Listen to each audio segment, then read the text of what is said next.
Bonjour tout le monde, Valérie de la clinique Addiction. J'espère que vous allez bien aujourd'hui. Donc, nous sommes maintenant à notre jour 30 du défi un mois sans consommer. Donc, tout juste à la fin. Il reste une journée. Aujourd'hui, justement, considérant que c'est la fin qui approche, j'ai envie de te guider un petit peu dans comment te fixer des objectifs par rapport à ce que tu souhaites pour la suite des choses. Donc voilà, aujourd'hui, la vidéo, pardon, va porter sur comment on se fixe des objectifs qui sont concrets, réalisables pour soi. Donc, dans un premier temps, je ne sais pas comment ça s'est passé pour toi le mois sans consommer. Est-ce que ça t'a convenu comme mois? Est-ce que c'est ça que tu souhaites poursuivre au-delà du mois? Est-ce que tu veux reprendre une consommation modérée? Ça, c'est des décisions, c'est sûr que qui t'appartiennent. Il va falloir que tu réfléchisses à ce que tu souhaites faire de ton côté. Il n'y a pas de bonne ou de mauvaise réponse. Par contre, il y a des informations qui sont essentielles de connaître pour faire les bons choix, pour faire des choix qui sont éclairés.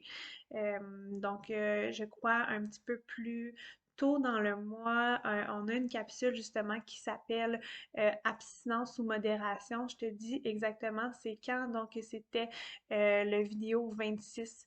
Donc, tu peux aller le consulter pour juste avoir un petit peu d'informations en lien avec ça, puis savoir vers quoi te lancer.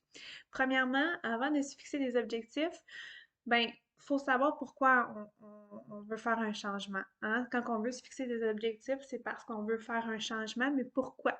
Donc là, pour identifier le pourquoi, c'est important que tu te penches sur les personnes qui sont importantes pour toi dans ce changement-là, que tu te penches aussi sur les valeurs qui sont impliquées, sur les rêves que tu as, sur les objectifs à plus long terme.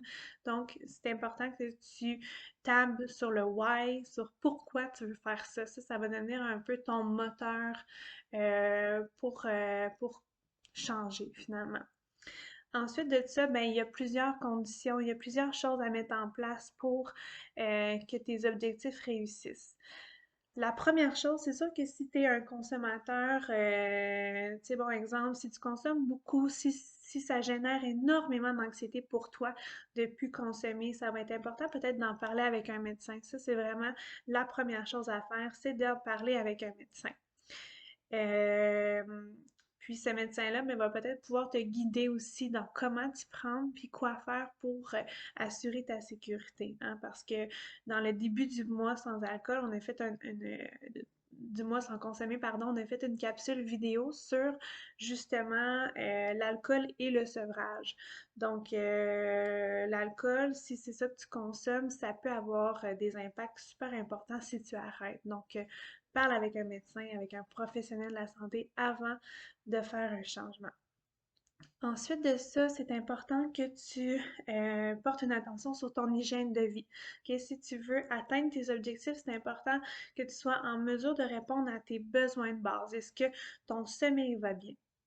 Est-ce que ton alimentation va bien? Est-ce que tu bois de l'eau? Est-ce que tu prends le temps de respirer? Est-ce que tu es dans un environnement qui est sécuritaire?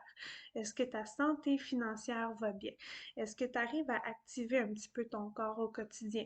Donc, tout ça, ce sont des éléments essentiels, des besoins de base qui doivent être répondus pour pouvoir faire un changement. Hein, c'est comme le gaz que tu mets dans une voiture. Si tu veux te rendre en Gaspésie, tu n'iras pas en ayant une voiture avec un flat, que les essuie-glaces ne marchent pas, que les pneus ne sont pas alignés, qu'il n'y a pas de gaz dedans. Bon, mais l'hygiène de vie, la réponse aux besoins de base, c'est la même chose, ok? C'est ça qui va te permettre d'avancer puis de te rendre à destination. Donc, si tu identifies des lacunes à ce niveau-là, mais si tu sais par quoi commencer, il faut que tu commences par te fixer des objectifs en lien avec ton hygiène de vie pour te donner l'énergie nécessaire pour faire un changement par la suite. Ensuite de ça, écris.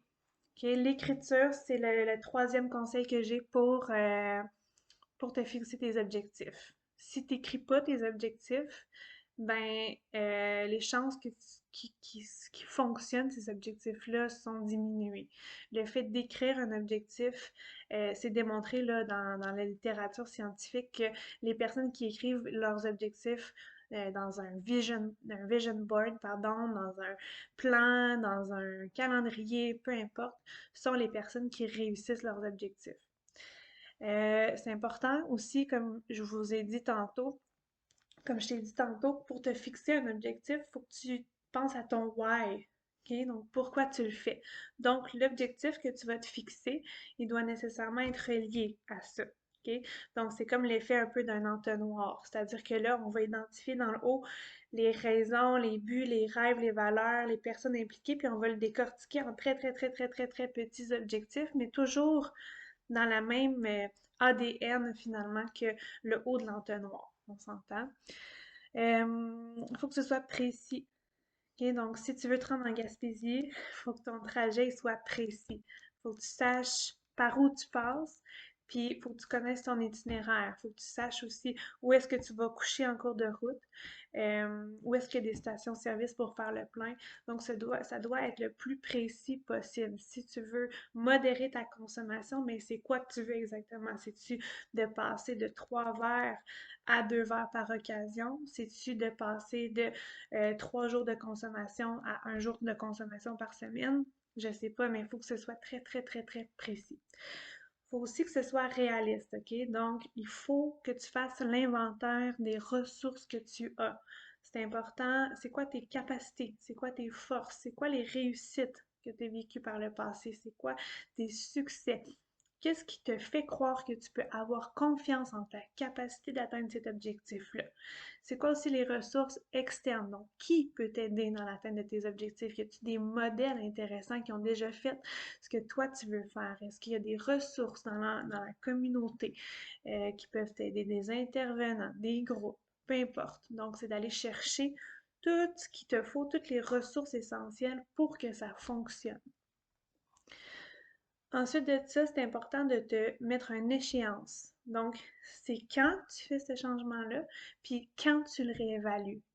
OK? Souvent, on va se fixer un objectif, on va se dire, bon, dans une semaine, là, je vais changer telle habitude.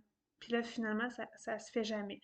Donc, on met une date sur le calendrier. À partir de telle date, je commence et je réévalue mon objectif après 4, 6, 12 semaines, peu importe comment tu veux faire ça, c'est toi qui choisis. Souvent, ben, on dit que un bon 3 mois, c'est suffisant pour pouvoir réévaluer un objectif. Demande de l'aide. OK? Donc, c'est important que tu demandes de l'aide puis que tu te retournes vers les personnes, les bonnes personnes pour ton besoin. OK? C'est pas parce que tu as un grand entourage de gens que ce sont toutes des bonnes personnes pour t'aider dans ton objectif. La personne avec qui tu joues au soccer jeudi soir, c'est peut-être pas la meilleure personne pour t'aider à faire un changement dans ta consommation. Donc, c'est important d'aller cibler dans ton entourage qui est là pour toi, pour quelle fonction, puis d'aller chercher l'énergie de chacune de ces personnes-là dans ce qu'elles ont de bon pour toi, puis d'aller te trouver l'aide nécessaire par rapport à ta problématique de consommation à toi. Ensuite de ça, c'est sûr que c'est important, à l'inverse, d'identifier qui peut te nuire là-dedans. OK? Quand on fait un changement, c'est sûr qu'il y aura toujours des personnes pour nous mettre des bâtons dans les roues. Mais c'est qui ces personnes-là dans ton entourage à toi? OK? Puis là, je te dis pas qu'il va falloir que tu mettes ces gens-là de côté, mais il va falloir que tu apprennes à t'affirmer auprès de ces personnes-là. Comment on s'affirme? Ben, on identifie c'est quoi qui nous dérange, on nomme l'émotion vécue, on nomme le besoin qu'on a derrière ça, puis on nomme aussi le souhait qu'on a derrière notre affirmation. Donc, bon, quand tu consommes devant moi, ça me crée de l'anxiété. Donc, mon besoin serait qu'on fasse une activité différente ensemble. Crois-tu que tu peux faire ça avec moi? Tu sais? Donc, c'est tout simple comme ça, mais ça a l'air simple comme ça, mais c'est pas facile à faire. Par contre, c'est la meilleure façon de t'entourer de personnes positives puis de t'assurer que les gens dans ton entourage soient positifs pour toi. Être en contrôle de tes objectifs, de ne pas le faire pour les autres, les partager aux autres, OK? Donc, les nommer. Puis, évidemment, de célébrer tes réussites. OK? Donc, ça, c'est tous les conseils que j'ai de comment on se fixe un objectif. Il y a les fameux objectifs SMART, pardon. Donc, SMART pour intelligent, c'est un acronyme. Donc, c'est facile à se souvenir. On dit S pour spécifique, M pour mesurable, A pour atteignable, R pour réaliste, puis T pour temporellement défini, finalement. Puis c'est un petit peu le résumé de tout ce que je viens de vous dire là, il y a quelques minutes. Donc voilà, en espérant que ça t'a aidé à mieux te fixer des objectifs, j'aimerais ça savoir, bon, est-ce que toi, tu t'en fixes des objectifs pour la suite? Si oui, de quelle façon tu procèdes? Donc, n'hésite pas à commenter. Si tu n'es pas encore dans notre groupe privé de la clinique addiction, va le rejoindre. Clinique addiction-groupe privé sur Facebook.